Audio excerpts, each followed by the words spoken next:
Vous me disiez, il y a un instant, ce déconfinement, je le trouve mou. Pourquoi est-ce que vous le trouvez mou? Non, c'est pas le déconfinement que je trouve mou, surtout pas. C'est ce Ah que bon, je trouve mou, c'est quoi c'est ce qui accompagne le déconfinement, parce Oui. que finalement, voilà, il est fait, il est organisé, on va en suivre les conséquences, mais Oui. on l'a fait à l'aveugle. Il faut être clair, on l'a fait à l'aveugle, on l'a fait sans savoir où le virus circulait, sans savoir combien il y avait de personnes qui étaient positives, quelle était la dynamique de circulation dans les entreprises, etc. Donc en fait, je trouve que c'est ça que je trouve mou, c'est que là, on est toujours en train d'attendre, voilà, parce qu'on attend toujours quelque chose. Là, on attend les tests. Alors, il paraît que cette semaine, les autorités sanitaires, la HAS, va nous donner la liste des tests qu'on a. Enfin, je veux dire, on marche sur la tête. On est à 4 mois de l'épidémie. On est en train de discuter encore quels tests on va utiliser. Oui, ça alors, vous exaspère qu'on soit encore en train de discuter sur les masques qui étaient là ou qui n'étaient pas là.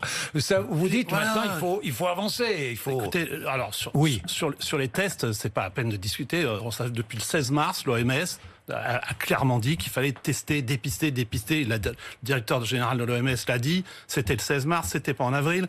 Et j'ai retrouvé cette phrase, on ne recombat pas un incendie les yeux bandés. C'est exactement ce que je pense. C'est-à-dire que là, on est dans un déconfinement à l'aveugle. On va être très vigilants. Nous, on est très vigilants sur le terrain, très inquiets aussi.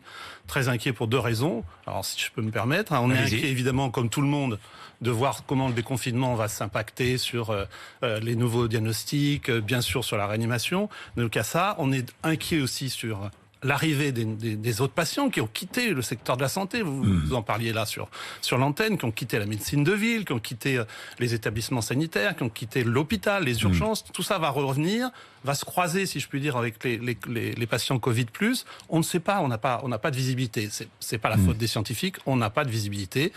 Donc voilà. Et puis bon, le côté youpi, moi j'ai du mal. Bon, évidemment, c'est-à-dire le pas côté confiné. youpi, c'est quoi le côté youpi? C'est vrai que c'est sympa de voir. Je veux dire, moi aussi, c'est sympa de retrouver mes enfants. Enfin, on a tous des joies dans ce déconfinement. Moi, j'étais pas confiné, donc oui. Voilà, j'ai pas. Mais mon entourage l'était. Et ce côté youpi, voilà, il y a pas. Je veux dire, on est au milieu du gué. On ne sait pas ce qu'il y a de l'autre côté. Oui. On est le 5e pays au monde, au monde, en tout cas dans les pays les plus impactés en termes de mortalité. Je crois que faut beaucoup d'humilité, quoi. Il faut beaucoup d'humilité. Et il faut que les politiques aient aussi un peu d'humilité quand ils s'expriment, parce que, on est au milieu du gué, et deux, je crois qu'on ne peut pas dire quand même que, oui, le système de santé a été extraordinaire, oui, on a marché main dans la main avec la direction, mais il y a plein de choses qui vont arriver. Et la troisième inquiétude, c'est effectivement...